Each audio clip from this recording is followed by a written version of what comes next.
Chapter 1, Foundations. Colin Mercer wiped sweat from his brow as he inspected the foundation of his latest construction project. At 42, his weathered hands bore the calluses of a man who had built everything he owned from the ground up. The afternoon sun beat down on the Denver construction site as his phone buzzed in his pocket.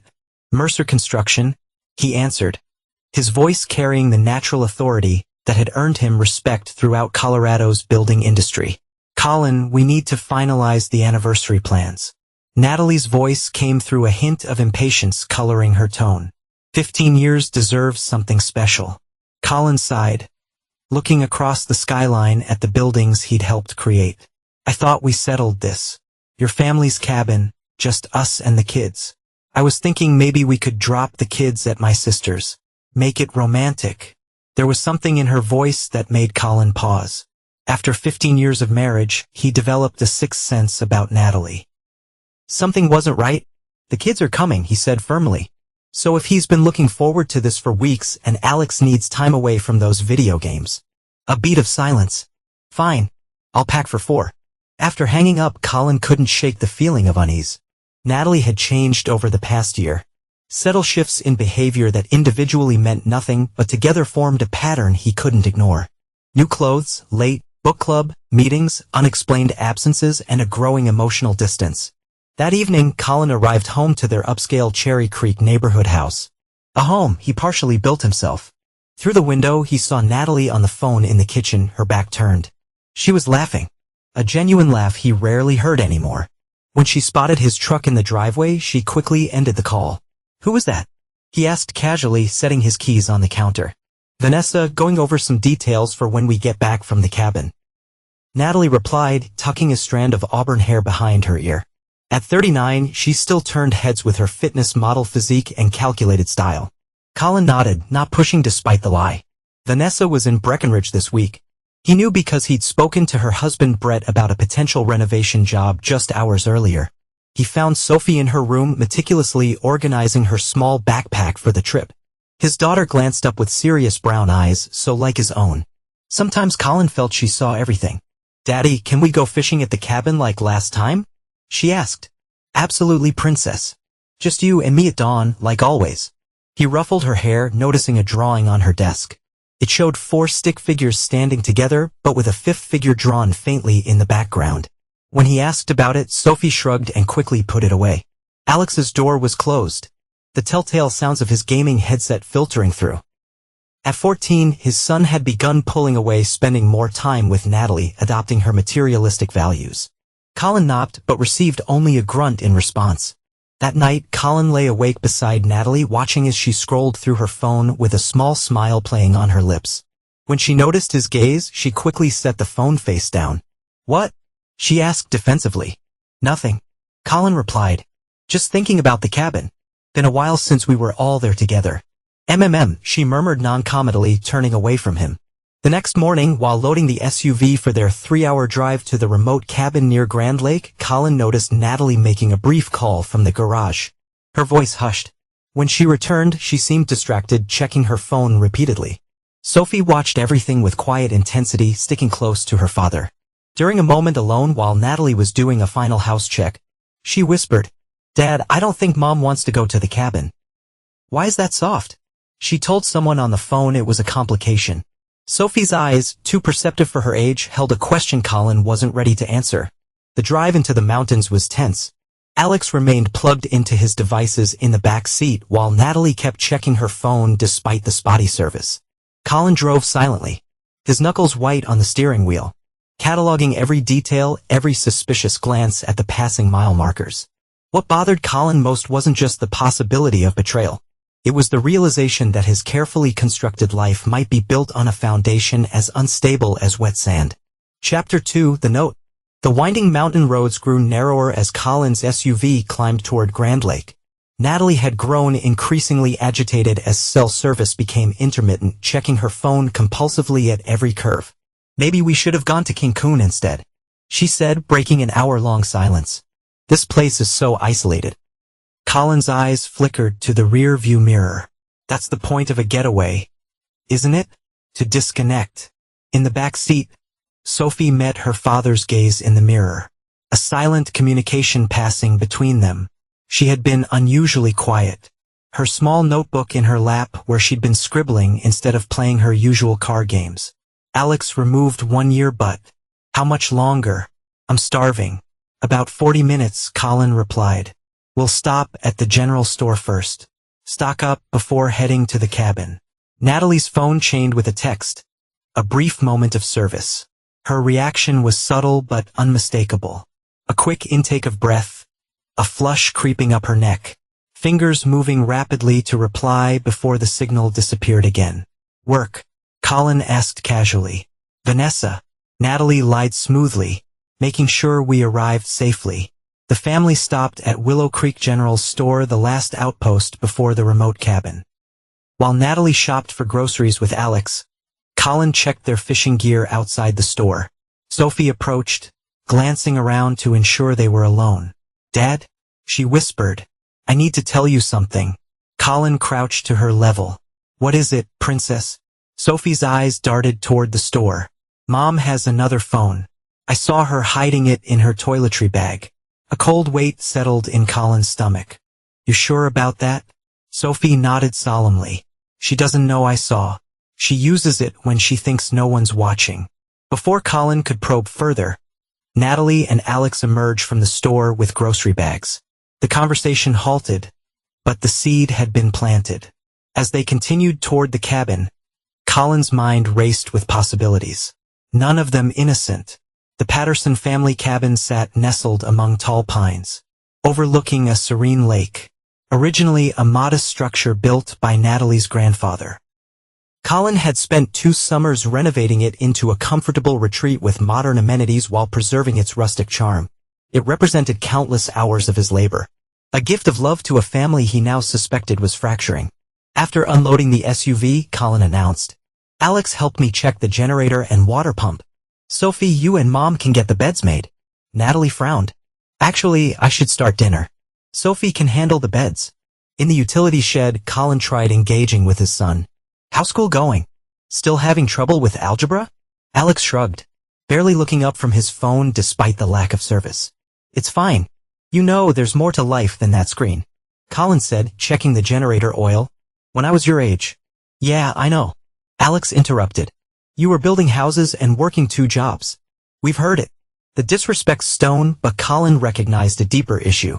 Everything okay between you and your mom lately? Alex stiffened. What's that supposed to mean? Nothing. Just asking. Mom's cool. She gets me. Alex muttered. Unlike some people.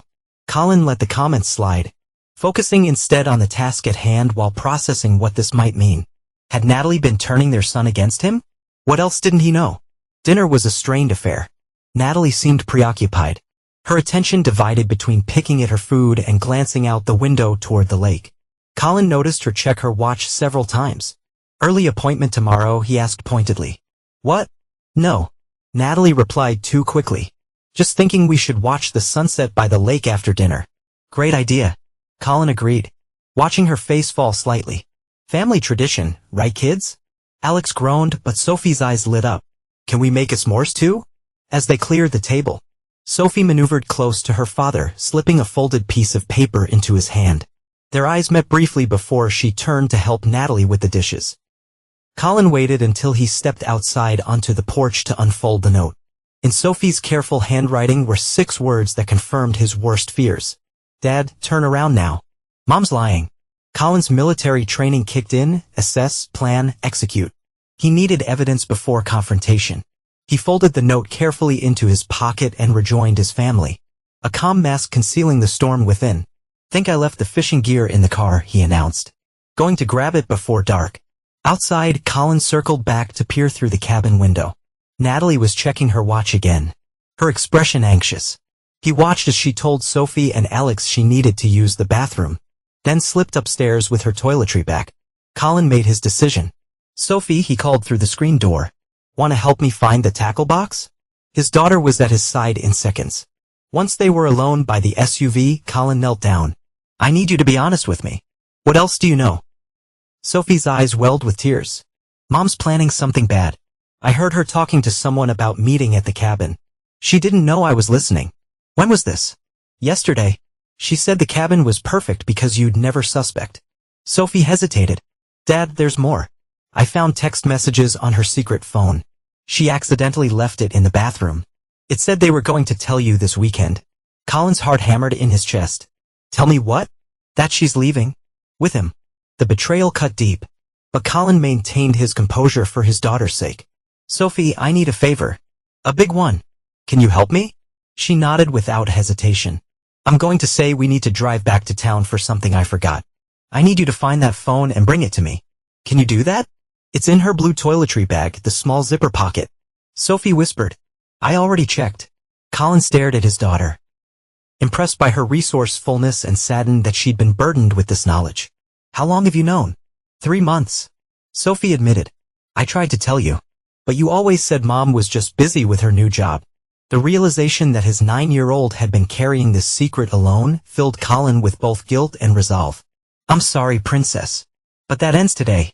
Back inside the cabin, Colin announced they needed to make a run to the general store for propane. The tank's almost empty. Won't last the weekend. Can it wait until morning? Natalie asked, clearly annoyed. Better safe than sorry with the night temperatures dropping. Colin insisted. Sophie, want to come along for the ride? As they prepared to leave, Sophie disappeared upstairs to use the bathroom. Minutes later, she emerged, giving her father an almost imperceptible nod. The drive back down the mountain was silent until they were well away from the cabin. Colin pulled into the empty parking lot of a scenic overlook. Let me see it, he said quietly. Sophie reached into her pocket and withdrew a small burner phone. I'm sorry, Dad. You have nothing to be sorry for, Colin assured her, taking the phone. You did exactly right. My wife wanted to celebrate our anniversary at her family's remote cabin. On the drive there, my 9-year-old daughter passed me a note. It said, Dad, turn around now. I made an excuse to stop. In the gas station bathroom, she showed me Mom's other phone, and what I saw made me sick. Chapter 3, Revelations. The bathroom of the Willow Creek gas station smelled of pine cleaner and neglect. Colin locked the door behind them, his hands steady despite the earthquake happening inside him. Sophie stood watch by the sink as he turned on the burner phone. No password. Natalie hadn't expected anyone to find it. The text messages loaded, revealing months of conversation between Natalie and someone saved simply as R. Colin scrolled through rapidly. Each message a knife twist. Miss you already. 3 more days until freedom. Are you sure he doesn't suspect? Colin's clueless. Too busy with his precious business to notice anything. What about the kids? Alex will adjust. Sophie might be a problem. Too attached to her father. The most recent messages outlined their plan. Ryan Patterson, Natalie's brother-in-law and Vanessa's husband, would arrive at the cabin tomorrow night while Colin took the kids fishing. They would confront Colin together, tell him about their 2-year affair, and announce they were leaving together. They'd already secured an apartment in Phoenix. Ryan, his wife's sister's husband, a man who had sat at their dinner table, played with their children, accepted Colin's help with renovating his own home. The betrayal was exponential. Dad, Sophie's small voice broke through his shock. Are you okay? Colin composed himself, shielding his daughter from the depths of his rage. I'm fine, Princess. You did good. What are we going to do? Colin considered their options. The tactical part of his brain, honed during his years as a Marine before building his construction empire, was already formulating a response. But first, he needed more information. We're going to get some ice cream, he said calmly, pocketing the phone, and make a plan. At the small diner adjacent to the gas station, Colin bought Sophie a sundae while he made 2 calls from his own phone, stepping outside briefly. When he returned, his expression was controlled, revealing nothing of the storm within. Sophie, I need you to be brave a little longer, he said, sliding into the booth. We're going back to the cabin, and we're going to act like nothing's wrong. But Mom and Uncle Ryan, I know, but sometimes in life you need to gather all the facts before you act. Colin leaned forward. This is important. Can you trust me? Sophie nodded, her spoon pausing midway to her mouth. Are you and Mom getting divorced? The question hit him like a physical blow. I don't know yet, but no matter what, you and Alex will always be my priority. Understand? Back at the cabin, Natalie was pacing the living room. What took so long? I was about to call. She stopped, realizing the absurdity of the statement with no cell service. Line at the store, Colin lied smoothly. Had to wait for them to bring more propane from the back. That night, Colin lay awake beside his wife, listening to her breathing, wondering how many nights she'd lay in beside him thinking of another man. The woman he'd built his life around. The mother of his children was a stranger. The burner phone, now hidden in his fishing tackle box, contained not just texts but photos, intimate photos. Evidence of rendezvous and hotels while Colin thought Natalie was at client meetings for her boutique marketing job. Plans for their new life using money from their joint accounts. Morning brought forced normalcy. Colin suggested taking the kids fishing at dawn as planned, but Natalie suddenly insisted on joining them. Something she'd never done before. "Since when do you fish?" Colin asked, raising an eyebrow as he prepared the gear. "It's our anniversary weekend. I want to try new things." She replied with a smile that didn't reach her eyes. Colin recognized the tactic. She was buying time, preventing him from being alone with the kids. As they walked to the lake, Sophie stayed close to her father. Alex trudged ahead, still selling but at least away from his devices. Colin noted Natalie checking her watch again. "Expecting someone?" he asked casually. Her head snapped up. "What? No, just checking how much daylight we have." The fishing expedition was cut short when Natalie claimed a headache. Back at the cabin, Colin watched as she took 2 aspirin, then retreated upstairs to rest, but not before checking her hidden pocket where the burner phone should have been. Her momentary panic was visible only to Colin, who was watching for it. "Kids, why don't you explore the trails a bit? Stay within shouting distance," Colin suggested once Natalie was upstairs. When they were gone, he made another call, keeping his voice low. "Diana? It's Colin Mercer. I need that information now." "Yes, all of it." Diana Frost, a private investigator Colin had hired after Sophie's revelation at the gas station, confirmed what the phone had suggested. The affair had been ongoing for 2 years. Ryan had been embezzling from his financial consulting firm to fund their plan to escape. Most devastating was the discovery that Alex knew not everything but enough. Natalie had been priming him, telling him that Colin was controlling, that they deserved better. When the kids returned from their hike, Colin pulled Alex aside. "Son, we need to talk." Alex's defiance was immediate. "About what?" "About why you've been so angry with me. About what Mom has told you." The boy's face paled. "She didn't tell me anything." "Alex," Colin said firmly, "I know about Ryan. I know Mom's been talking to you about leaving." Tears filled the boy's eyes. "She said you try to keep us. That you take everything from her." Colin controlled his anger. "Has your mother ever known me to be unfair? To be cruel?" Alex looked away. "No. I've built this family with everything I have. I would never abandon you or your sister."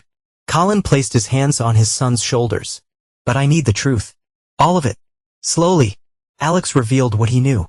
Natalie had told him they would be starting fresh with Ryan, who would be a better match for their family.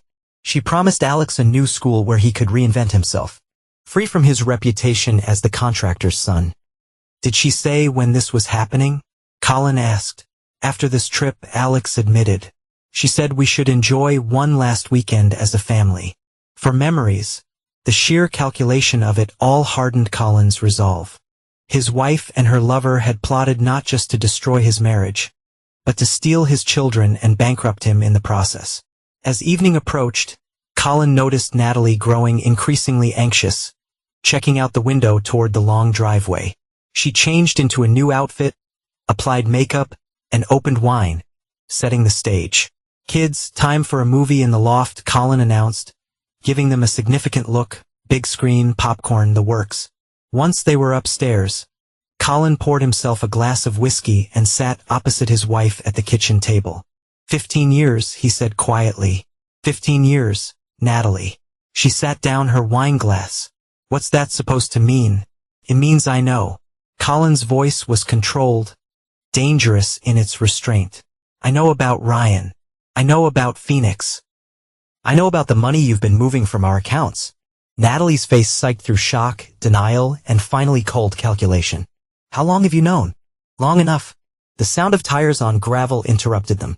Headlights swept across the cabin windows as a vehicle approached. "Perfect timing," Colin said, taking another sip of whiskey. "Right on schedule." Natalie stood abruptly. "Colin, let me explain." "Save it for the attorneys." He cut her off. "But first, let's welcome our guest, shall we?" Chapter 4, Calculated Moves. The headlights illuminated the cabin windows as Ryan's Range Rover pulled up outside. Natalie's eyes darted between Colin and the door, panic rising in her expression. "Colin, please," she started. "Please, what?" His voice remained unnervingly calm. "Please don't make a scene. Please let you destroy our family quietly." A knock at the door. 3 confident raps. Colin stood straightening his shoulders. "Should I get that?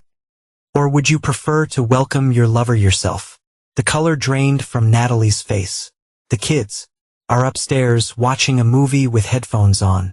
All part of the plan, right?" Colin moved toward the door. "Your plan was to have this conversation with me. Well, now we'll have it." He opened the door to reveal Ryan Patterson, tall, tanned, dressed in expensive casual, where that screamed aspiring wealth more than actual success. For a moment, Ryan's practiced smile faltered as he registered Colin's presence instead of Natalie's. "Colin," he recovered quickly. "I thought you'd be out with the kids." Change of plans. Colin stepped aside. "Come in. We were just talking about you." Ryan entered with the confidence of a man who believed he held all the cards. The same confidence Colin had seen in opponents who didn't realize they'd already lost. "Natalie," Ryan acknowledged with a nod, maintaining a facade of casualness. "Thought we agreed on timing." She didn't have much choice. Colin interrupted. "Hard to coordinate when your burner phone goes missing." Ryan's eyes widened fractionally before his expression moved over. "I don't know what you're talking about." Colin pulled the phone from his pocket, tossing it onto the coffee table. 2 years of messages say otherwise. Rather explicit ones at that. The 3 adults stood in a triangle of tension, the comfortable cabin suddenly feeling like a cage. "Colin," Natalie found her voice switching tactics from denial to reasonableness. "We didn't want it to happen this way. We were going to tell you tomorrow properly, with dignity." "Dignity," Colin laughed, a sound devoid of humor. "Is that what you call planning to take my children across state lines, draining our accounts, turning my son against me?" Ryan took a step forward, hands raised placatingly. "Look, we should all calm down. We're adults here. These things happen. These things." Colin's voice dropped dangerously. "You mean screwing your wife's sister? Betraying your brother-in-law? Those things?" Ryan's jaw tightened. "Natalie and I didn't choose this. It just happened. For 2 years, with hotel receipts, secret phones, and an apartment lease in Phoenix." Colin shook his head. "That's not just happening. That's calculated betrayal." A creak on the stairs interrupted them. Sophie stood halfway down, her small face solemn. "Dad, is everything okay?" "Everything's fine, Princess," Colin assured her. "Uncle Ryan just stopped by to talk about grown-up things. Head back upstairs, okay?" Sophie's eyes moved from her father to her mother to Ryan, understanding more than a child her age should. "I told Dad about the phone," she said to Natalie. "I'm not sorry." Natalie blanched. "Sophie." "Upstairs, soft." Colin interjected gently. "I've got this." After Sophie reluctantly retreated, Colin turned back to the adulters. "Here's what's going to happen. Ryan, you're going to leave. Now, Natalie, you can go with him if you want, but the kids stay with me tonight." "You can't decide that." Natalie protested. "They're my children too. Should have thought about that before planning to kidnap them to Arizona." Colin replied evenly. "Don't worry, we'll sort out custody arrangements through proper channels. Unless you prefer I call the police about the financial improprieties I've discovered." Ryan tensed. "What financial improprieties?" "The ones Diana Frost documented," Colin said, referring to the private investigator. "Transfers from Brookfield Investments client accounts to your personal offshore account. Did you think I wouldn't check thoroughly once I knew about the affair?" Ryan paled. "You're bluffing." Colin pulled out his phone, displaying a series of transaction records. $300,000 over 18 months. Creative accounting, but not creative enough. The revelation left Ryan speechless. Natalie looked between the 2 men, her carefully constructed future crumbling. "You set us up," she accused Colin. "This whole cabin trip was your idea?" Colin reminded her. "I just played along once Sophie showed me what was really happening." Ryan recovered, anger replacing shock. "You can't prove anything without exposing your own investigation methods. Private investigators accessing financial records? That's not exactly legal either." Colin smiled thinly. "I don't need to prove anything in court. Yet, right now, I just need you both to understand a situation. You're not holding any cards here." He pulled out another document from his jacket pocket. This is a record of every dollar removed from our joint accounts over the past year. Funds that were contractually designated for our children's education and our business operations. Natalie's breathing quickened. I had every right to steal from your children. Colin finished. A judge might disagree, especially when they see the text discussing how to hide assets during the divorce you were planning. The cabin fell silent except for the distant sound of the movie playing upstairs. Colin let the moment stretch, watching Ryan and Natalie exchange panicked glances. What do you want? Ryan finally asked, his voice tight. Tonight, I want you gone. Colin stated flatly. Tomorrow, my attorney will contact you both with terms. Terms? Natalie echoed. For how this ends, Colin clarified. Because it is ending, make no mistake. Ryan grabbed his car keys. This is bullshit. Natalie, get your things. Leaving. The kids, she began. Stay with me, Colin said firmly. Unless you want the authorities questioning why you're fleeing across state lines with minors after withdrawing large sums of money. Ryan headed for the door. His earlier confidence shattered. Natalie now? She hesitated, looking up toward where her children were. For a moment, Colin saw a flicker of maternal concern quickly overshadowed by self-preservation. I'll call you tomorrow, she told Colin, grabbing her purse. This isn't over. Actually, it is, Colin replied. It ended the moment you involved my children in your betrayal. After they left, the cabin felt eerily quiet. Colin poured another whiskey and called upstairs. Kids, you can come down now. Sophie appeared first, followed by Alex, whose red-rimmed eyes revealed he'd been crying. Where's Mom? Alex asked, his voice small. She left with Uncle Ryan. Colin answered honestly. She needed some time to think. Sophie climbed onto her father's lap, something she hadn't done in years. Are we staying at the cabin? Colin nodded. For tonight, tomorrow we'll head home and figure things out. Is Mom coming back? Alex pressed. Confusion and hurt evident in his expression. Colin looked his son in the eyes. I don't know, buddy. But no matter what happens between me and your mother, nothing changes how much I love you both. That night, with his children finally asleep, Colin sat on the cabin porch staring at the stars. He'd won the first round, but he harbored no illusions about what was coming. Natalie wouldn't surrender without a fight, and Ryan had too much to lose to back down easily. His phone vibrated with a text from Diana Frost. Additional information secured. Moving to phase 2 per your instructions. Colin texted back a single word. Perseid. The real work was just beginning. Chapter 5. The deeper betrayal. The drive back to Denver the following day was heavy with unspoken questions. Alex sat silently in the back seat. Headphones on, but no music playing. A shield against conversation. Sophie alternated between watching the mountains pass and studying her father's profile, gauging his composure. Colin maintained a steady presence for his children, but his mind raced through the intricate plan he'd set in motion. Diana Frost had been thorough, uncovering layers of deception that went beyond the affair. The financial trail she'd followed revealed something far more calculated than a simple infidelity. Back at home, Colin found evidence that Natalie had already removed personal items, clothes, jewelry, mementos.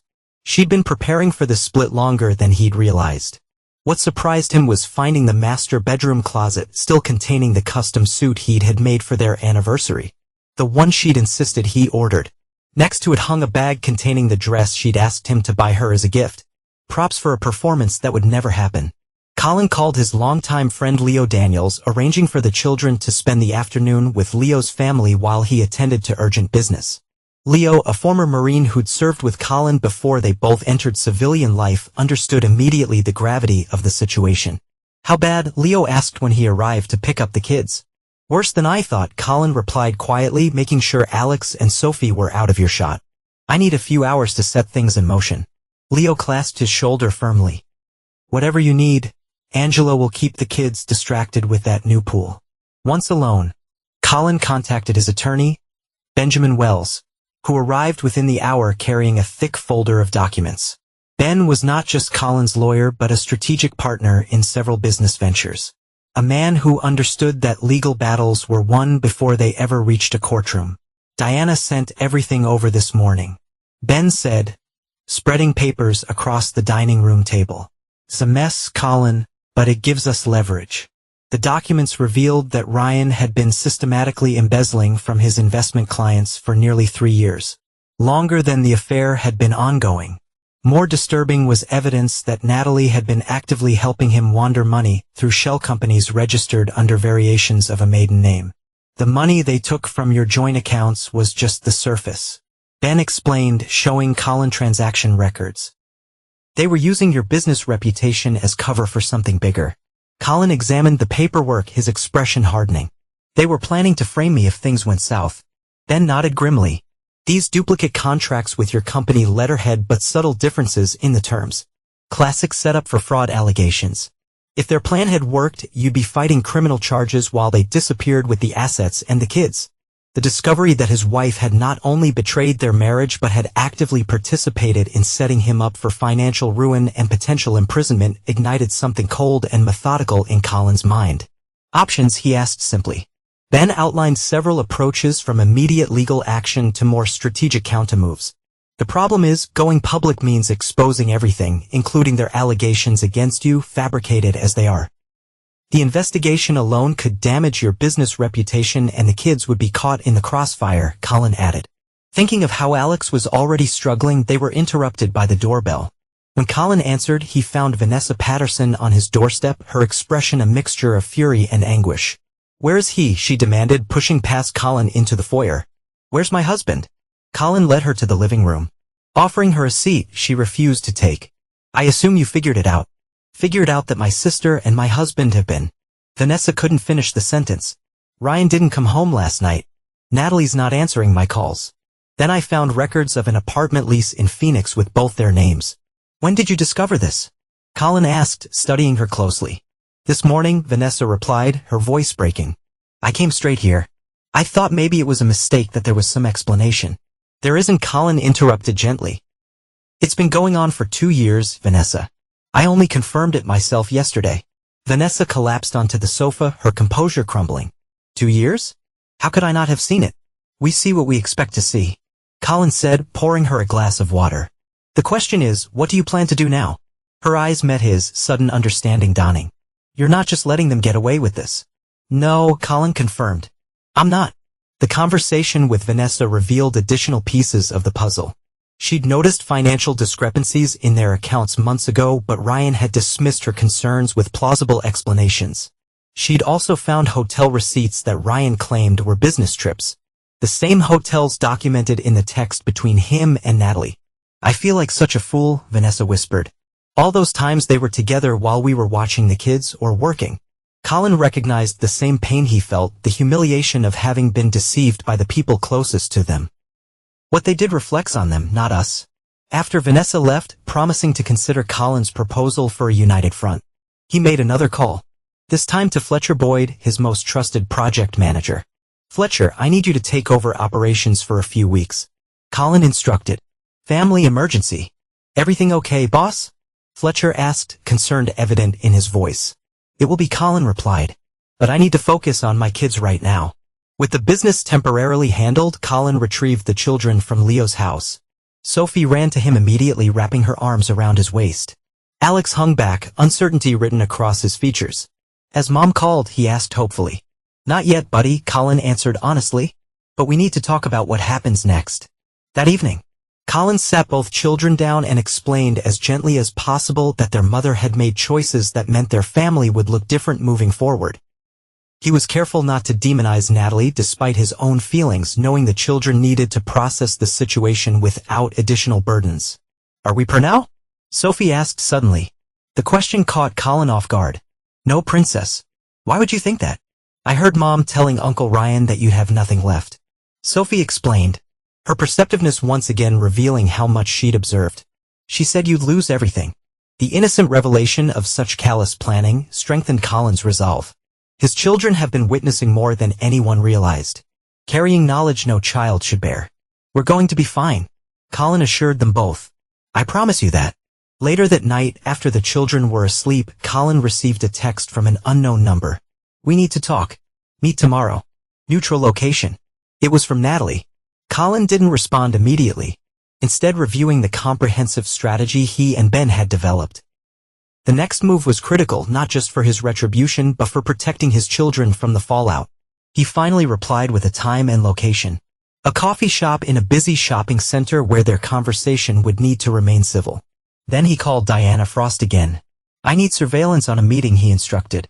"And I need to know who else Natalie contacts between now and then." Diana's response was professional and immediate. "Already on it. Regarding the financial records you asked about, we found the connection. Sending details now." The information that appeared in Colin's email minutes later confirmed his suspicions. The betrayal went beyond the personal. It was a calculated destruction of everything he'd built, orchestrated by the woman who had once vowed to stand beside him. Colin closed his laptop and walked to the window, looking out at the quiet street where he'd built his home and raised his family. The neighbors had no idea of the war being waged behind closed doors. The strategic moves and counter-moves that would determine not just his future, but his children's as well. Tomorrow would be the first public battle in what promised to be a long campaign. But Colin had something Natalie and Ryan didn't. Absolute clarity about what he was fighting for and what he was willing to sacrifice to win. As he turned from the window, his phone chimed with a message from Ben, "Documents filed. Clock starts tomorrow." Colin allowed himself a grim smile. Natalie thought she was arranging a negotiation. She had no idea she was walking into an ambush of her own making. Chapter 6, The Trap is Set. The Denver Coffee Collective buzzed with morning activity when Colin arrived 15 minutes early for his meeting with Natalie. He chose a table in the corner, visible enough to discourage a scene, but private enough for conversation. Diana Frost sat 3 tables away, appearing absorbed in her laptop, but strategically positioned to observe and record if necessary. Colin spotted Natalie the moment she entered. She dressed carefully in a conservative blue dress that projected an image of the wrong party rather than the betrayer. Her eyes scanned the coffee shop, momentarily widening when she noticed Diana before focusing on Colin. "Who's your friend?" Natalie asked as she sat down, nodding toward Diana. In assurance, Colin replied simply, "You didn't come alone either." He gestured subtly toward the window where Ryan sat in his Range Rover across the street, pretending to be on a phone call, but watching the coffee shop intently. "Ryan is concerned for my safety," Natalie said defensively. "After how you behaved at the cabin, let's skip the performance." Colin interrupted. "We both know why we're here." Natalie's carefully composed expression faltered before she regained control. "The children need stability. This hostile approach isn't helping anyone."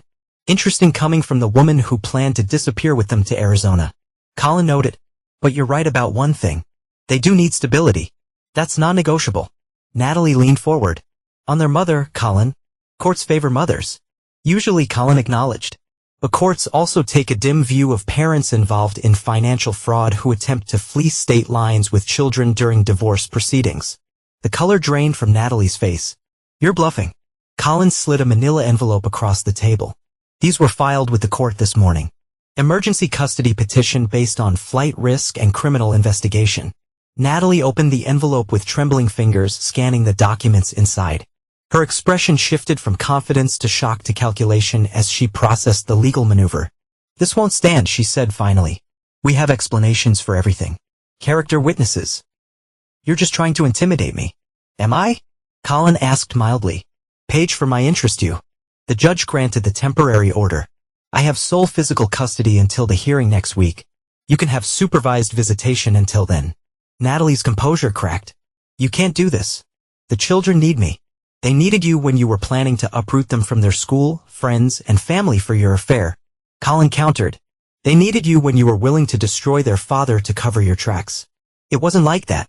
Natalie protested, lowering her voice as nearby patrons glanced their way. "Ryan and I, we fell in love. These things happen. Love doesn't involve embezzlement and fraud." Colin replied evenly. "We're setting up your children's father to take the fall for your crimes." Natalie's eyes darted around the coffee shop, calculating her options. "What do you want, Colin? Money? The house? Name your price." The suggestion that everything, their marriage, their family, his relationship with his children, could be reduced to a transaction confirmed everything Colin needed to know about the woman he'd married. "I want my children protected," he stated. "I want what's rightfully theirs secured. And I want you and Ryan to face the consequences of your actions." Natalie's expression hardened. "Ryan has connections. Powerful ones. You're a contractor with some local success. Colin, don't overestimate your position. Interesting you should mention his connections. Colin replied, sliding another document across the table. Like Senator Weber, whose campaign funds were among those Ryan misappropriated. Or Douglas Hamilton at First Federal, who's already cooperating with investigators to save himself. The names visibly shook Natalie. How did you? Diana is very thorough. Colin explained, nodding toward the PI. And people like Ryan always leave trails when they think they're too clever to be caught. Natalie glanced toward the window where Ryan was now standing beside his vehicle, watching intently. Her hand moved toward her purse. Before you text him to come rescue you, Colin said, you should know that Ben Wells is meeting with the district attorney right now. The only question is whether you're going down with Ryan or cutting a deal. A deal? Natalie repeated, her attention suddenly focused. Colin laid out his terms. Natalie would relinquish primary custody. Agree to supervise the visitation until a psychological evaluation deemed it appropriate for more. Surrender all claims to his business assets and cooperate with authorities regarding Ryan's financial crimes. In exchange, Colin concluded, I won't pursue charges against you directly, provided the money taken from our accounts is returned. The children's college funds, specifically, Natalie stared at him, measuring his resolve. And if I refuse, then the DA gets everything. Including evidence of your active participation in the scheme. The text messages where you suggested using my business as cover. The forged documents with my signature that you notarized yourself. For the first time, genuine fear showed in Natalie's eyes. You'd send me to prison, the mother of your children. You were willing to send me there. Colin reminded her. The difference is I'm offering you a way out. For the kids' sake, not yours. The coffee shop had grown quieter. As if the other patrons sensed the gravity of the conversation happening in the corner. Natalie's phone buzzed with a text from Ryan. Visible on the screen. Everything okay? It's your choice. Colin said, standing to leave. Then we'll contact your attorney with the formal offer. You have 24 hours before we proceed with the criminal complaint. As Colin walked past Diana's table, he gave a subtle nod. She would monitor Natalie, tracking her next moves. Outside, Colin deliberately walked past Ryan's Range Rover, making a contact with the man who had helped destroy his marriage. Ryan rolled down his window. This isn't over, Mercer. Actually, for you it is, Colin replied calmly. The only question is how hard you fall. Back at home, Colin found Leo supervising the children in the backyard. Alex was showing surprising patience, teaching Sophie how to shoot baskets. His earlier chilliness temporarily replaced by brotherly affection. How'd it go? Leo asked as Colin joined him on the patio. Phase 1 complete. Colin answered. Now we wait. The waiting didn't last long. By evening, Colin had received calls from 2 attorneys. Natalie's hastily retained divorce lawyer attempting to negotiate better terms and Ryan's criminal defense attorney seeking information about what evidence might exist. Colin directed both to Ben Wells, maintaining the disciplined approach that had served him throughout his career. When emotional decisions were required, he made them with his children's long-term welfare as the only consideration. 3 days later, the hammer fell. Federal agents arrested Ryan Patterson at his office, charging him with wire fraud, embezzlement, and money laundering. The news spread quickly through Denver's business community, including to Alex, who learned about it from a classmate's text before Colin could explain. The confrontation that followed tested Colin's resolve to protect his children from the uglier aspects of the situation. You got Uncle Ryan arrested. Alex accused, storming into Colin's home office. Mom called. She said you're trying to destroy them because you're jealous. Colin set aside the contracts he'd been reviewing. Sit down, Alex. No, you're ruining everything. The boy shouted, tears welling in his eyes. Mom says once you calm down, we can all be adults about this. She says you're being vindictive. Alex, Colin said firmly. Sit down. Something in his father's tone penetrated Alex's anger. He dropped into the chair opposite the desk. His teenage defiance warring with the respect Colin had always commanded. Uncle Ryan was arrested because he stole money from his clients. Colin explained calmly, including your college fund. That has nothing to do with his relationship with your mother. Mom says you're making it all up. Alex countered, though with less conviction. Colin unlocked his desk drawer and removed a file, sliding it across to his son. These are bank statements showing transfers from your education account to an offshore account in the payments. This is your mother's signature authorizing those transfers. Alex stared at the documents, disbelief giving way to confusion. But why would she? Because she and Ryan needed money to start their new life? Colin said gently. And they didn't plan on taking financial responsibility for you or your sister once they left. The boy's face crumpled as the reality of the situation began to sink in. She told me we were all going to Phoenix. That you were trying to stop us because you were controlling. Colin moved around the desk, kneeling beside his son's chair. I would never stop you from seeing your mother, Alex. But I will stop anyone, including her, from hurting you or Sophie. For the first time since the ordeal began, Alex broke down completely, allowing his father to pull him into an embrace. The walls of teenage independence crumbled as he sobbed against Colin's shoulder. I thought it was your fault, he choked out. Mom kept saying if you weren't so obsessed with work, if you paid more attention to her. Your mother made her choices. Colin said, holding his son tightly. And now we all have to live with the consequences. But we'll do it together. That night, Colin received the call he'd been anticipating from Ben. She's accepted the terms. Full custody to you, supervised visitation, financial settlement as outlined. She's also agreed to cooperate regarding Ryan's case. And Ryan, Colin asked, facing 20 years, Ben replied. Unless he makes a deal, which seems unlikely given the evidence trail. His attorney is still trying to figure out how we got so much documentation so quickly. After hanging up, Colin sat on his back porch, watching the stars emerge in the darkening sky. The first phase of his plan had succeeded beyond expectations, leveraging the legal system to deliver consequences his betrayers couldn't escape. But financial ruin and legal jeopardy weren't enough. Not for what they'd done to his children. Not for how they'd planned to discard him once he'd served his purpose in their scheme. Colin's phone lit up with a text from Diana Frost. Phase 2 preparations complete, awaiting your signal. He typed back a single word, tomorrow. The trap had been set. Now it was time to spring it. Chapter 7, The Spider's Web. 2 weeks after Ryan's arrest, the media frenzy had begun to subside. The financial scandal had made headlines across Colorado. Prominent investment advisor arrested. Wealthy clients defrauded. Connections to political figures exposed. Ryan remained in federal custody. Denied bail, due to flight risk after prosecutors revealed the Arizona apartment lease and evidence of inquiries about non-extradition countries. Natalie had retreated to a small rented condo across town. Her social media accounts suddenly silent after years of curated posts showcasing their perfect family life. Her cooperation with authorities had spared her criminal charges. But her reputation in their social circle was destroyed. The carefully crafted image she'd maintained had shattered, revealing the calculated manipulator beneath. Colin had maintained a dignified silence throughout, focused on stabilizing his children's lives and ensuring his business continued to operate smoothly. To the outside world, he appeared to be the wrong husband handling adversity with admirable restraint, exactly the impression he wanted to create. Few understood that Colin was merely setting the stage for what came next. On a rainy Tuesday morning, Colin sat in Ben Wells' office reviewing final paperwork for the divorce settlement. Natalie had relinquished nearly everything in exchange for immunity and a modest monthly stipend that would allow her to maintain a middle-class lifestyle. Far from the luxury she'd become accustomed to, but better than a prison cell. She signed everything. Ben confirmed, sliding the documents across his desk.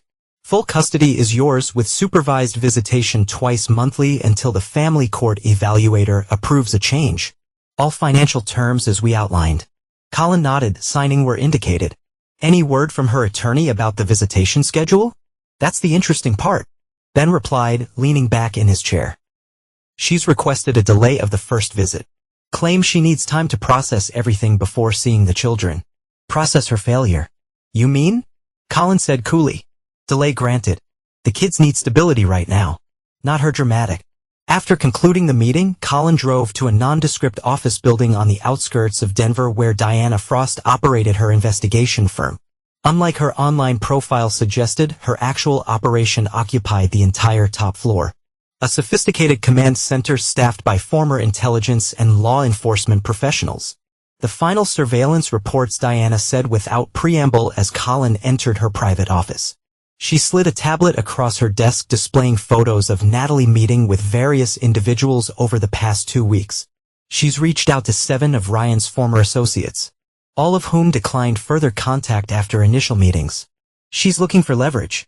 Colin observed, scanning through the images. Or money. Diana nodded. Most interesting is this one. She swiped to a photo of Natalie with an older, well-dressed man outside an upscale restaurant. Gerald Hoffman, real estate developer with connections to the same political circles Ryan exploited. Has she made any progress with him? 3 meetings so far. Diana confirmed. Our sources indicate she's offering information in exchange for help. Colin's expression remained impassive. Information about what? About you. Diana pulled up an audio file. We managed to capture portions of their last conversation. She's suggesting she is evidence that you were complicit in some of Ryan's schemes, that you turned on them when you discovered the affair, but were originally a willing participant. The recording played Natalie's voice clearly. Colin knew more than he's admitting. I can prove it if you help me get back on my feet.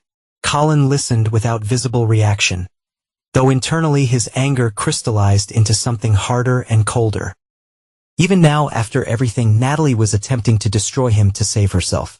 She's desperate, Diana commented, making claims she can't substantiate but potentially damaging nonetheless. Colin replied, especially to the business of clients get nervous. Diana studied him carefully. You anticipated this. I anticipated everything. Colin confirmed, including what comes next. From his briefcase, Colin withdrew a sealed envelope which he placed on Diana's desk. This contains final payment for your services plus the bonus we discussed. Your work has been exemplary. Diana didn't touch the envelope. Phase 2 moves forward tonight. Yes, Colin said simply. Everything is prepared. Diana nodded, pulling up a detailed file on her computer. Your friend Leo has handled the physical arrangements as specified. The digital infrastructure is in place. Timing will be critical. It always is. Colin replied, standing to leave. One chance to do this right. That evening, Colin maintained his normal routine with the children. Dinner at home. Helping with homework, Sophie's bedtime story. A brief conversation with Alex about his upcoming basketball tournament.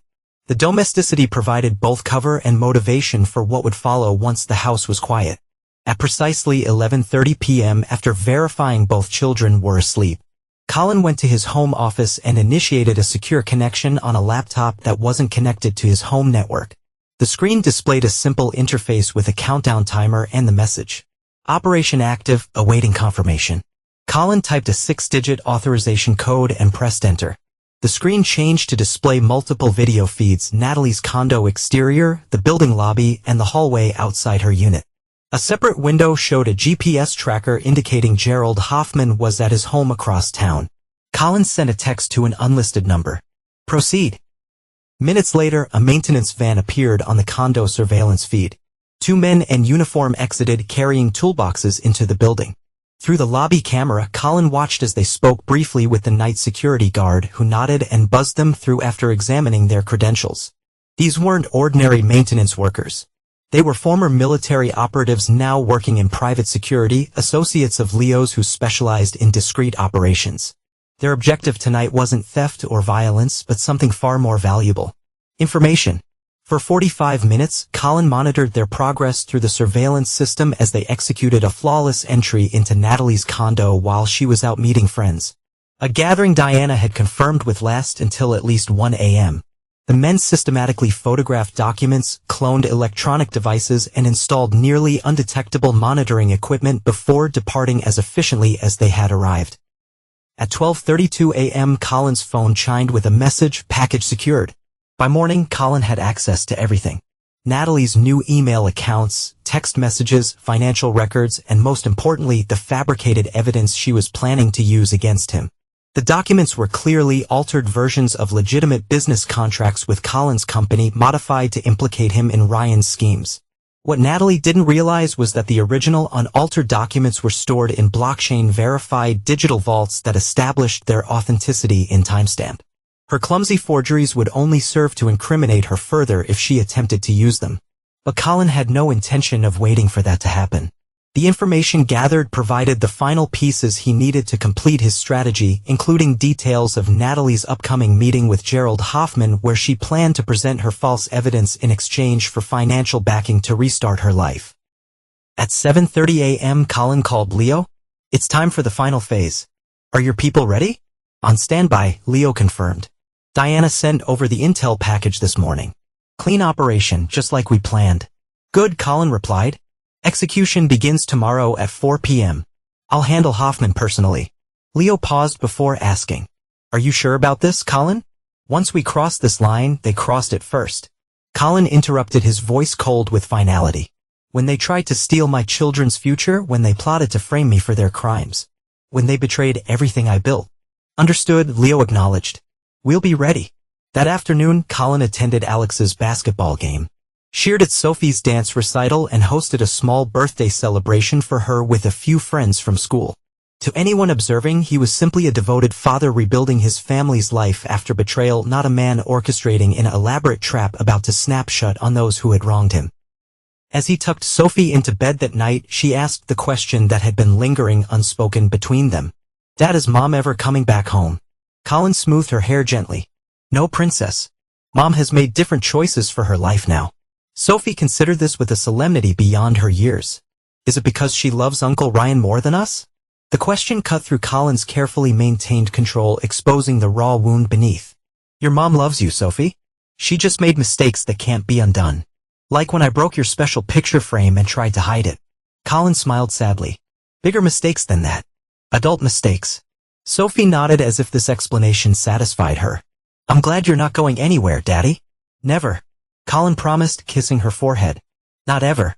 After both children were asleep, Colin returned to his home office where the surveillance feeds from Natalie's condo showed her pacing anxiously while on the phone. The directional microphones installed the previous night captured her conversation clearly. "Tomorrow at 4, Gerald?" "Yes, I have everything prepared." "No, Colin has no idea. The documents prove he knew everything Ryan was doing." "Yes, enough leverage to force a renegotiation of the settlement." Colin allowed himself a cold smile as he activated the final protocol on his secure laptop. A countdown timer appeared, 18 hours and 24 minutes, and counting down to tomorrow afternoon. The spider had built his web. Now it was time for the flies to become entangled. Chapter 8, Judgment Day. The Atherton Hotel's lobby exuded old-world luxury, marble floors, mahogany paneling, discreet staff who recognized wealth and power without needing to be told. At 3:45 p.m., Colin sat in one of the high-backed leather chairs. A perfect vantage point to observe both the main entrance and the elevators leading to the private meeting rooms upstairs. He wore a tailored charcoal suit that projected successful businessman rather than construction contractor. An image he rarely cultivated but could effortlessly embody when necessary. A Wall Street Journal lay folded beside him untouched. His attention was focused on the hotel's revolving door. At precisely 3:52 p.m., Natalie entered. She dressed carefully for the occasion. Conservative navy dress, understated jewelry, hairstyle to project competence rather than her usual calculated glamour. The portfolio clutched in her manicured hands contained what she believed was her salvation. Documents implicating Colin in Ryan's schemes. Colin watched as she approached the reception desk, confirming her meeting with Gerald Hoffman in Executive Suite 3. The receptionist directed her to the elevators with a practiced smile. Natalie didn't notice Colin as she passed within 15 feet of where he sat, too focused on rehearsing whatever pitch she had prepared. Once she disappeared into the elevator, Colin checked his phone where a secure messaging app displayed an update from Leo, all assets and position. Hoffman arrived through service entrance 10 minutes ago. Colin responded with proceeding as planned. At 4:10 p.m., Colin took the elevator to the third floor, nodding to the plain-clothes security officer stationed near the emergency exit. Another of Leo's associates ensuring that events unfolded without interruption. The hallway was deserted except for a maintenance cart positioned strategically outside Executive Suite 3, seemingly abandoned by hotel staff, but actually containing surveillance equipment monitoring the meeting inside. Colin approached the suite withdrawing an electronic keycard provided by the hotel's head of security, a former client who owed Colin a significant favor.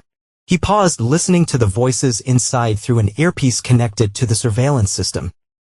These documents clearly show Colin Mercer's signature authorizing transactions related to the diverted funds.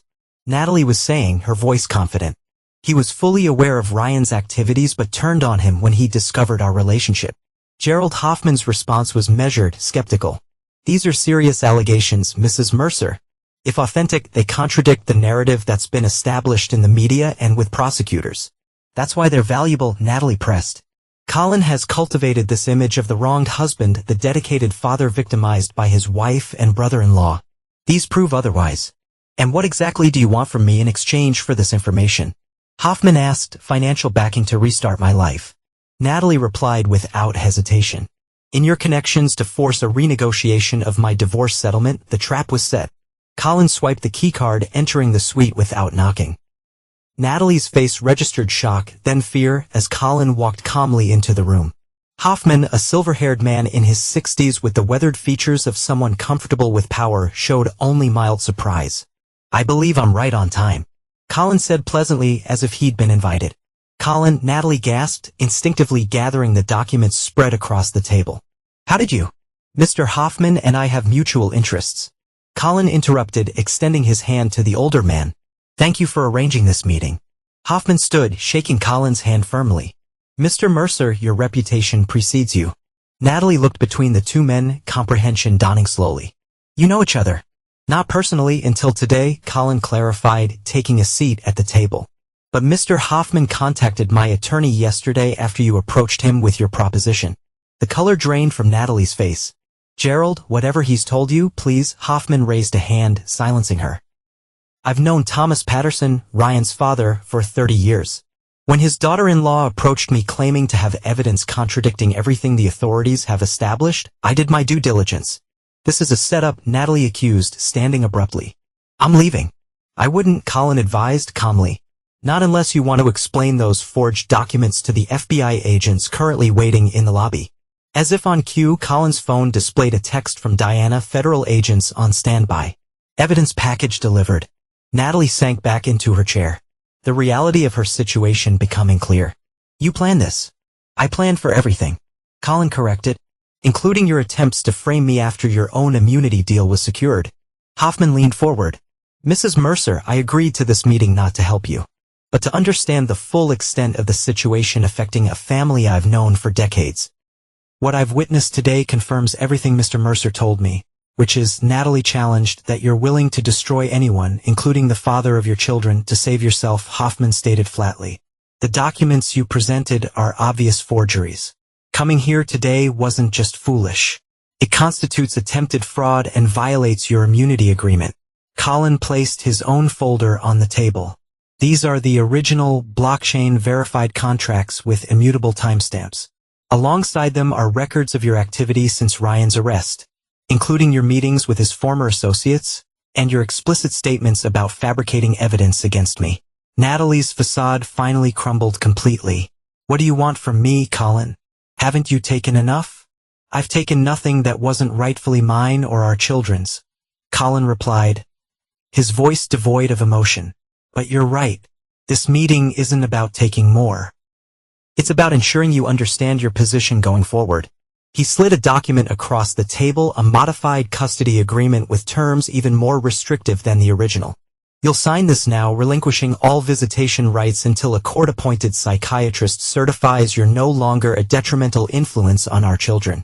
You'll also sign a sworn affidavit confirming that the documents you presented today are forgeries created by you alone.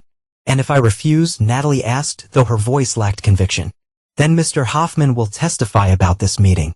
The federal agents downstairs will receive the evidence of your attempted fraud and your immunity deal will be voided. Colin stated matter of faculty. You'll join Ryan and federal custody by nightfall. Hoffman stood, buttoning his suit jacket. I've seen enough. Mr. Mercer, I'll leave you to conclude your business. My statement has been recorded as agreed. He nodded toward a small device on the table that had been disguised as a pen holder. After Hoffman departed, Colin and Natalie sat in silence for several moments. The once beautiful woman who had shared his bed for 15 years now looked hollow. Her careful makeup unable to hide the growing lines of stress and fear. You've thought of everything, she finally said, reaching for the documents with trembling hands. Not everything, Colin replied. I never thought you'd try to take my children from me. I never thought you'd attempt to destroy everything I built. Those were your innovations. As Natalie signed the papers, tears finally breaking through her composed facade, she asked the question that had clearly been haunting her. Did you ever love me, Colin? Really love me? Colin considered the question carefully. I loved who I thought you were. That person never existed. Once the documents were signed, Colin gathered them into his briefcase. The agents downstairs have been instructed to escort you home. Your belongings will be delivered to your sister's house in Breckenridge tomorrow. You're not to return to Denver without written permission from the court. Vanessa won't take me in, Natalie protested. Not after everything. She's your sister, Colin replied dispassionately. And unlike you, she understands family loyalty. The arrangement is already made. As Colin prepared to leave, Natalie made one final desperate attempt. The children will ask for me. Sophie will cry for her mother. Colin paused at the door, allowing himself one moment of genuine emotion. Yes, they will. And that pain, their pain that you caused, is something I can never forgive. Not if I lived 1,000 years.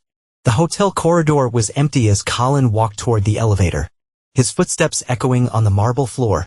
Inside the elevator, he allowed himself 10 seconds to close his eyes, exhaling slowly, releasing the tension of the confrontation. When the doors opened to the lobby, he was composed once more. Diana Frost waited near the hotel entrance, pretending to review documents on a tablet. As Colin approached, she fell into step beside him without acknowledging him directly. Ryan received the evidence package at the detention center an hour ago, she murmured. His attorney has already contacted the prosecutors about a potential deal. Too late, Colin replied, his voice barely audible as they crossed the lobby. The senator withdrew his support this morning. No deals. Outside, Leo waited with the car, opening the door as Colin approached. Once all three were inside and moving through downtown traffic, Leo asked the question, is it done? Colin nodded, loosening his tie. It's done. She's finished. And the children? Diana inquired. We'll never have to see her again unless they choose to when they're older. Colin answered. The psychiatric evaluation requirement ensures that. No judge will override it given the evidence we've assembled. The car traveled through the city toward Colin's home, where Mrs. Henderson, an older widow from the neighborhood who had become the children's after-school caretaker, would be preparing dinner with Sophie's help and monitoring Alex's homework. As Denver's skyline receded in the rearview mirror, Colin reflected on the past month's events. The discovery, the betrayal, the calculated response. He had dismantled the conspiracy against him, turning his enemies' weapons back upon themselves. Some might view his actions as excessive, even cruel.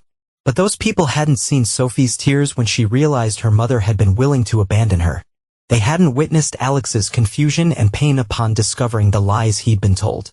They hadn't felt the cold determination that came from knowing your children's future had been bargained away by the people who should have protected them most. Any regrets? Leo asked quietly as they turned into Colin's neighborhood. Colin watched as his home came into view. Lights glowing warmly in the windows. Sophie's bicycle propped against the garage door. The basketball hoop where he and Alex had recently begun reconnecting during evening games. Not a single one, he answered with absolute certainty. The spider had sprung his trap. The web had held, justice, cold, implacable justice had been served.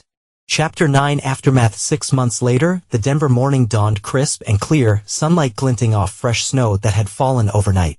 Colin stood at the kitchen window, coffee in hand, watching Sophie and Alex build a snowman in the backyard. Their laughter drifted through the glass, a sound that had become increasingly common as the wounds of betrayal slowly healed. The doorbell rang, announcing the arrival of Ben Wells for their quarterly review meeting. Colin greeted his attorney with a firm handshake, leading him to the home office where financial statements and legal documents were already arranged on the desk. The business is thriving, Ben observed, reviewing the quarterly reports. 3 new major contracts since New Year's. The scandal hasn't affected your reputation after all. If anything, it enhanced it. Colin replied, taking his seat behind the desk. Clients appreciate knowing who they're dealing with. Someone who won't tolerate dishonesty at any level. Ben nodded, moving to the more personal matters. Ryan's sentencing is next week. Prosecutors are pushing for the maximum. 25 years given the scope of the fraud and the number of victims. Good. Colin said simply, and Natalie, still in Breckenridge with Vanessa, Ben confirmed. The court-appointed psychiatrist submitted his 3rd evaluation yesterday. He slid a folder across the desk. He continues to recommend against resuming visitation. Cites her persistent attempts to shift blame and inability to acknowledge the damage her actions caused to the children. Colin reviewed the report without visible emotion, though internally he felt a grim satisfaction. The system he had carefully manipulated was continuing to deliver exactly the outcome he had designed. She's requested another hearing. Ben continued. Judge Winters has denied it. Says he needs to see substantial change before reconsidering the custody arrangement. Which won't happen. Colin noted. Not with what we know about her continuing contacts with Ryan through intermediaries. Ben raised an eyebrow. Diana is still monitoring? Some things are worth the ongoing expense. Colin replied. The children's safety isn't negotiable. After concluding their business, Colin walked Ben to the door. As they passed the living room, Ben paused to look at the family photos on the mantel. New ones showing Colin with the children at various activities. Their faces happier and more relaxed than in earlier pictures. You've rebuilt well? Ben observed. Not many could have managed this outcome from such a disaster. Colin's expression remained neutral. I protected what matters. Nothing more. After Ben's departure, Colin joined his children in the backyard.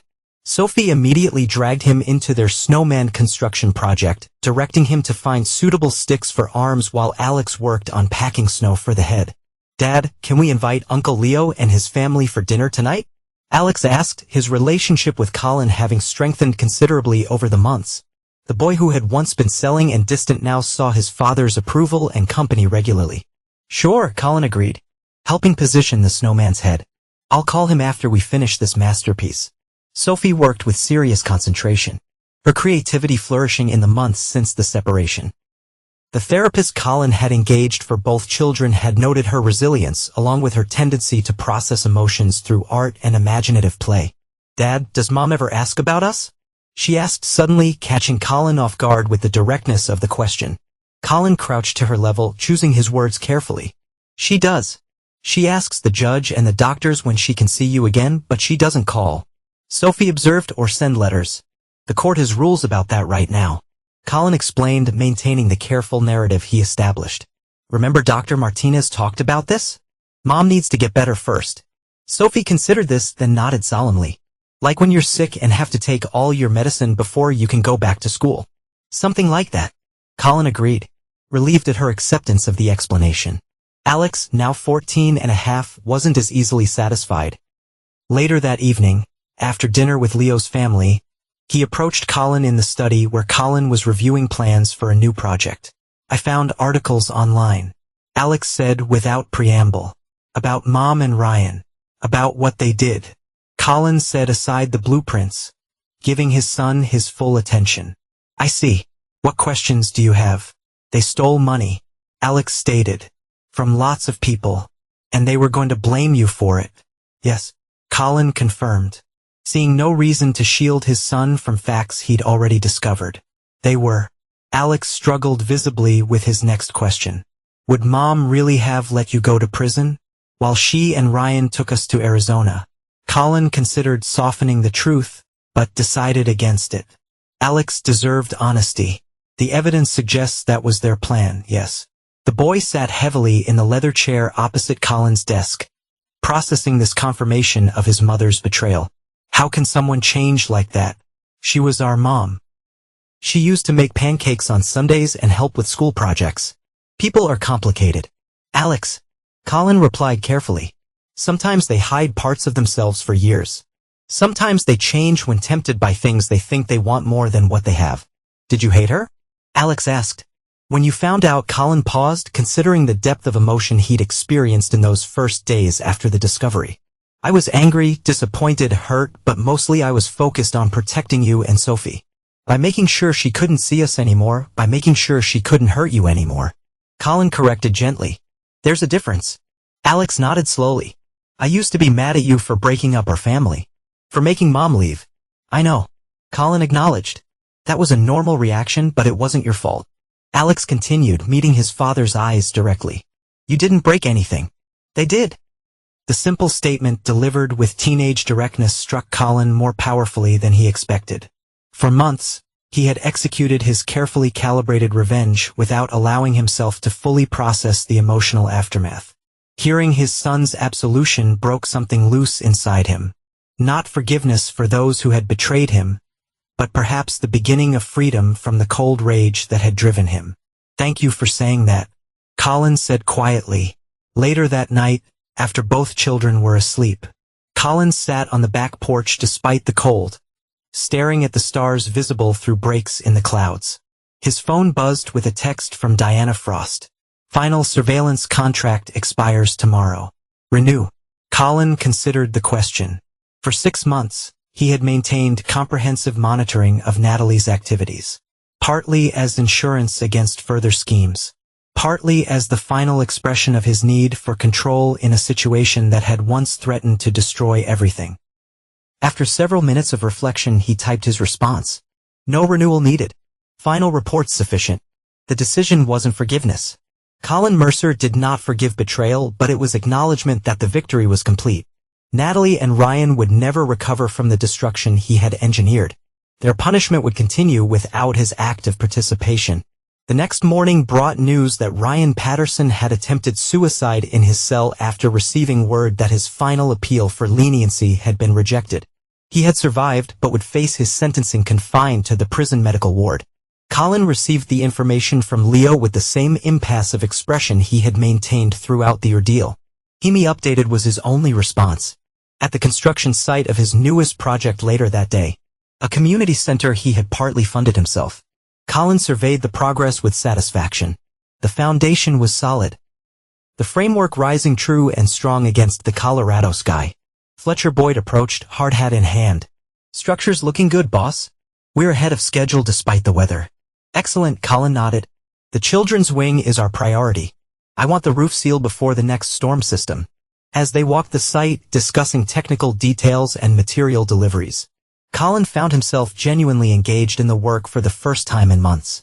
The constant vigilance, the execution of his revenge, had consumed mental energy he could now redirect toward building rather than destroying. That evening, as he helped Sophie with her science project, a model of the solar system that had overtaken the dining room table, he received a call from Vanessa Patterson. He stepped into the hallway to take it, his guard immediately raised. "Colin," Vanessa's voice was strained. "I thought you should hear this from me first." "Natalie's gone." "Gone where?" he asked sharply. "No one knows," Vanessa replied. "She left a note saying she couldn't live with what she'd done anymore. Took her passport and the cash she had saved. The police are looking," but Colin processed this development, calculating the implications for his children, for the legal arrangements he'd so carefully constructed. "When did this happen?"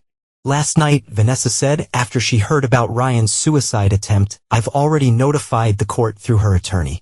After ending the call, Colin stood motionless in the hallway, absorbing the news. Natalie's disappearance was the final act in their tragedy, neither victory nor defeat, but simply conclusion. "Dad," Sophie called from the dining room. "I need help with Neptune's rings." "Coming, Princess," he replied, setting aside thoughts of Natalie to focus on the daughter who needed him now. In the weeks that followed, life settled into new patterns. The police classified Natalie as a missing person but found no evidence of foul play. International border records eventually confirmed she had entered Mexico, then seemingly vanished, likely using the false identification documents Ryan had once procured for their plan to escape. Colin explained her disappearance to the children as compassionately as possible, framing it as another symptom of their mother's problems rather than final abandonment. The family therapist helped them process their feelings, while Colin remained a constant, unfailing presence in their daily lives. 1 year to the day after the fateful trip to the cabin, Colin stood in his backyard watching his children play with neighborhood friends. A barbecue sizzled nearby, attended by Leo and his wife, while other guests, colleagues, neighbors, parents of the children's friends mingled on the patio. Diana Frost appeared at his side, a rare social appearance for the usually private investigator. "Quite a transformation," she observed, nodding toward Alex laughing with friends, a dramatic change from the angry, withdrawn boy of a year earlier. "Children are resilient when they have stability," Colin replied. "And their father, is he resilient too?" she asked perceptively. Colin considered the question seriously. "I've been called many things, ruthless, unforgiving, cold, but never weak." "That's not what I asked," Diana noted.